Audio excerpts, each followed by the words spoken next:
Dah, sok. Bismillahirrahmanirrahim. Assalamualaikum warahmatullahi wabarakatuh. Waalaikumsalam warahmatullahi wabarakatuh. Waalaikumsalam warahmatullahi wabarakatuh. Salam Om Swastiastu, Namo Buddhaya, salam kebajikan, salam sejahtera untuk kita semua.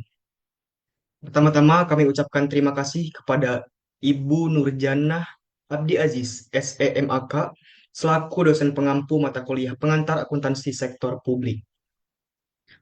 Pada kesempatan kali ini, kami kelompok 2 akan mempresentasikan hasil proyek kami dengan judul Analisis Kesesuaian Potensi Fraud dan Pengelolaan Keuangan Sektor Publik Universitas Indonesia. Sebelum masuk ke pembahasannya, perkenalkan saya Gulam Reza Sultani dengan NPM 233403184 selaku moderator pada presentasi kali ini, dan tentunya saya dibersamai dengan anggota-anggota kelompok saya. Untuk itu, kepadanya kami silakan.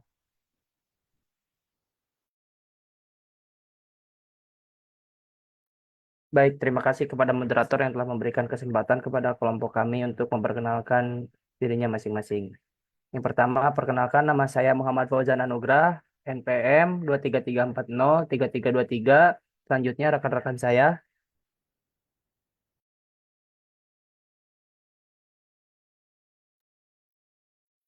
Baik, saya Nazira Maula dengan NPM 233403133 dari kelas C Akuntansi.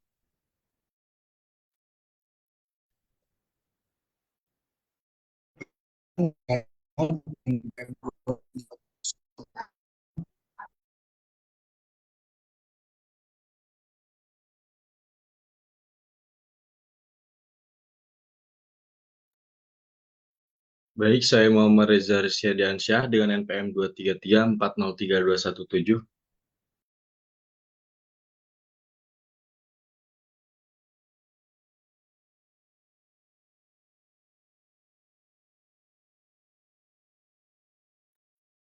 Baik, saya kembalikan kepada moderator. Baik, terima kasih atas perkenalannya. Untuk itu, langsung saja untuk mempersingkat waktu, kita masuk ke dalam pendahuluan. Untuk itu, saya persilahkan kepada Saudara Fauzan untuk menyampaikan materinya. Baik, terima kasih kepada moderator yang telah memberikan saya kesempatan untuk memaparkan materinya. Peningkatan tuntutan masyarakat terhadap transparansi dan akuntabilitas dalam pengelolaan keuangan publik telah mendorong lembaga pendidikan untuk memperbaiki praktik pelaporan keuangan mereka. Laporan keuangan yang baik dapat mencerminkan kinerja lembaga pendidikan diperlukan untuk mengambilan pokok putusan. Universitas Universitas Indonesia sebagai salah satu institusi pendidikan terkemuka di Indonesia memiliki kewajiban untuk menyajikan laporan keuangan yang akurat dan transparan. Dalam konteks ini, laporan keuangan Universitas Indonesia biasanya terdiri dari beberapa komponen utama seperti laporan posisi keuangan, laporan penghasilan komprehensif, laporan perubahan aset neto, laporan arus kas, dan catatan atas laporan keuangan. Komponen-komponen ini bertujuan untuk memberikan gambaran yang jelas tentang posisi keuangan, kinerja, dan perubahan posisi keuangan universitas selama periode tertentu. Laporan keuangan Universitas Indonesia dirancang untuk memenuhi standar akuntansi yang berlaku, termasuk standar akuntansi pemerintahan (SAP) jika relevan, atau standar akuntansi lain yang sesuai dengan status lembaga pendidikan. Hal ini memastikan bahwa laporan keuangan disusun dengan cara yang konsisten dan dapat diandalkan. Laporan keuangan Universitas Indonesia biasanya tersedia untuk diunduh melalui situs web resmi universitas, seperti yang terlihat pada halaman PPID, Pejabat Pengelola Informasi dan Dokumentasi Universitas Indonesia. Ini menunjukkan komitmen universitas terhadap transparansi dan akuntabilitas dalam pengelolaan keuangan. Yang selanjutnya, rumusan masalah ada beberapa poin. Yang pertama, bagaimana kesesuaian penyajian laporan keuangan yang disajikan dengan kerangka konseptual PASP. Yang kedua, apakah ada potensi potensi fraud atau kesalahan material. Yang ketiga, seberapa besar pengaruh penerapan SAP terhadap kualitas laporan laporan keuangan UI. Yang keempat, seberapa besar pengaruh sistem informasi akuntansi terhadap kualitas laporan keuangan UI. Dan untuk tujuan penelitiannya sendiri ada beberapa poin. Yang pertama, untuk mengetahui sejauh mana kesesuaian laporan keuangan dengan kerangka konseptual PSAP. Yang kedua, untuk mengetahui deteksi fraud atau kesalahan material.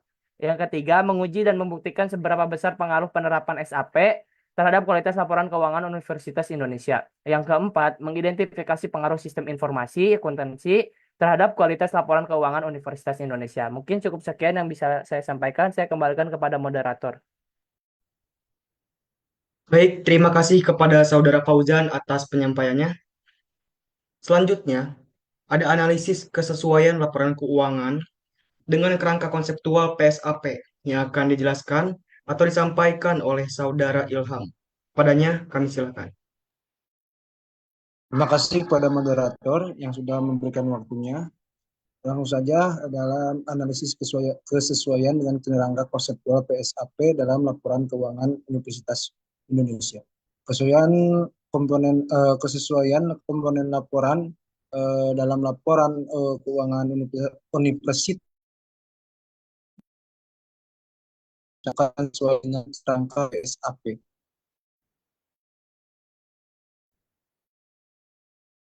Dalam program ini, ketentuan yang terdapat dalam PSAP nomor 1 tentang laporan keuangan di mana setiap pemberlakuan pengajian dengan lengkap dan sesuai dengan kriteria yang harus. Di sini penggunaan bahasa akrual. Laporan keuangan juga menggunakan bahasa akrual untuk pengakuan aset, kewajiban, dan penggunaan ini Universitas Indonesia membagikan seperti keuangan yang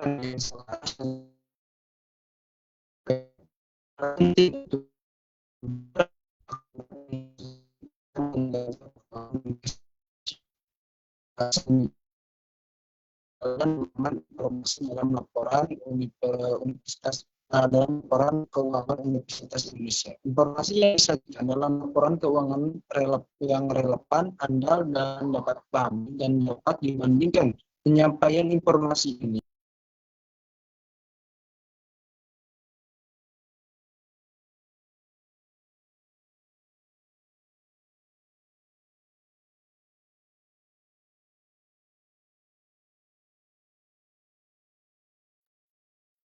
Baik, kami ucapkan terima kasih kepada Saudara Ilham atas penyampaiannya. Selain menganalisis kesesuaian antara laporan keuangan dengan kerangka konseptual PSAP, kami juga telah mendeteksi seberapa jauh potensi terjadinya fraud atau kecurangan yang dilakukan oleh Universitas Siliwangi. Untuk bagian ini akan dijelaskan dan disampaikan oleh saudari kami yaitu Nazira. Kepadanya kami silakan.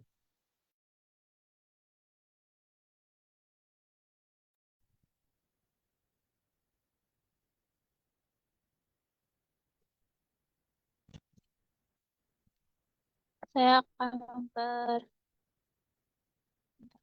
ya.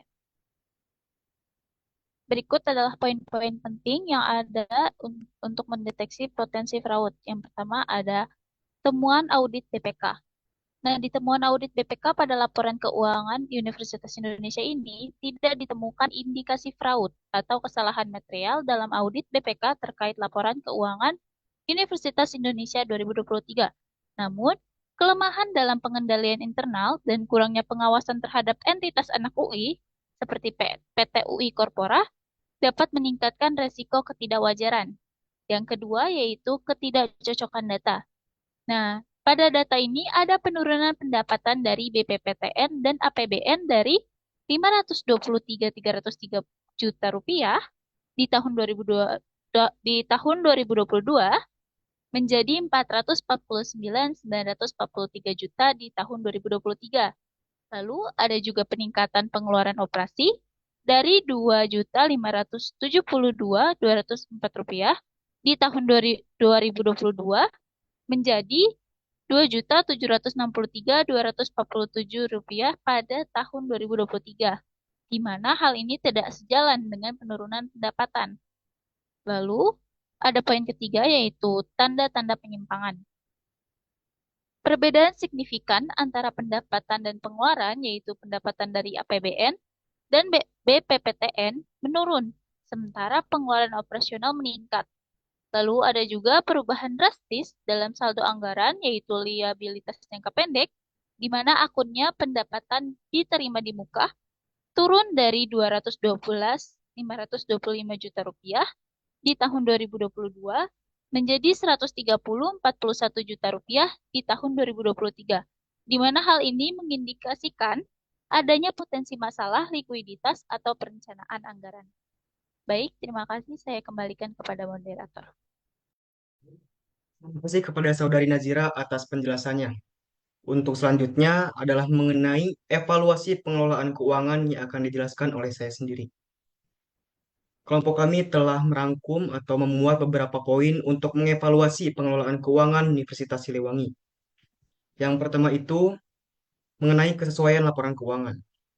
Laporan keuangan Universitas Indonesia telah memenuhi komponen yang diperlukan sesuai dengan kerangka PSAP, termasuk laporan realisasi anggaran, neraca, dan laporan operasional. Namun, terdapat beberapa ketidakpatuhan yang diidentifikasi, seperti halnya elemen dalam catatan laporan yang tidak sepenuhnya memenuhi PSAP dan potensi pengakuan aset yang tidak teridentifikasi dengan jelas. Lalu, apakah laporan keuangan dan keuangan Universitas Siliwangi itu defisit atau surplus?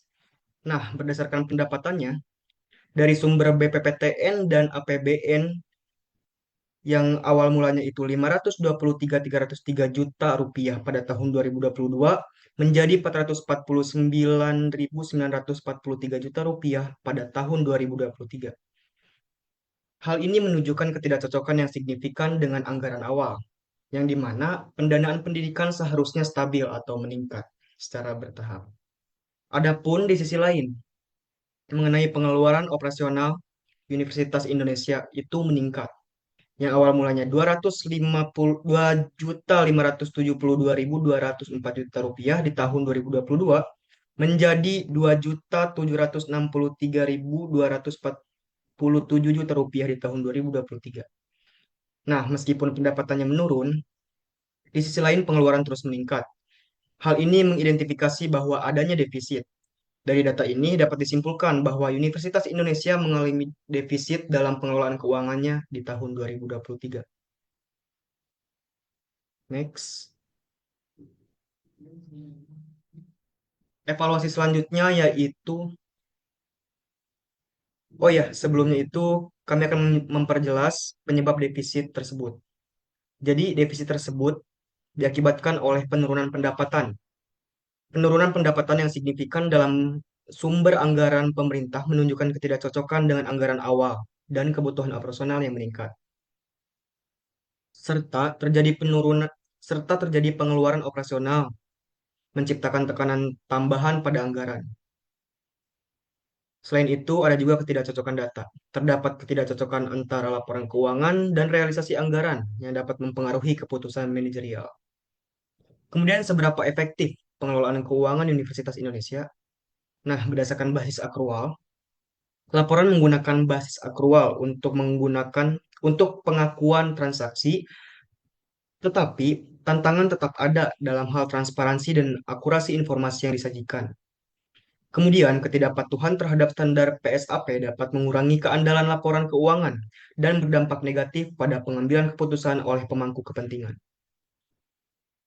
Potensi fraud yang teridentifikasi menunjukkan kelemahan dalam pengendalian internal, terutama terkait entitas anak yang dapat menyebabkan ketidakwajaran dalam laporan keuangan yang teridentifikasi. Jadi secara keseluruhan, meskipun Universitas Indonesia telah memenuhi beberapa kriteria akuntansi dasar yang sesuai dengan konseptual PSAP, tantangan dalam manajemen pendapatan dan pengeluaran, serta ketidakpatuhan terhadap standar akuntansi menunjukkan perlunya perbaikan dalam pengelolaan keuangannya untuk mengatasi defisit yang efektif. Demikianlah evaluasi dari kelompok kami. Kemudian ada kesimpulan dari Saudara Reza. Untuk itu, kami silakan untuk Saudara Reza untuk menyampaikan pembahasannya. Baik, terima kasih untuk moderator. Di sini saya akan menjelaskan tentang kesimpulan. Potensi fraud adalah kemungkinan bahwa suatu perusahaan atau laporan keuangan akan mengalami penipuan atau kekurangan. Biasanya, fraud melibatkan tindakan yang disengaja untuk mendapatkan keuntungan yang tidak sah, menipu, atau merugikan pihak lain. Dalam akuntansi dan pengolahan keuangan, fraud dapat mencakup berbagai tindakan yang melanggar aturan atau etika, seperti memanipulasi laporan keuangan, menyalahgunakan aset,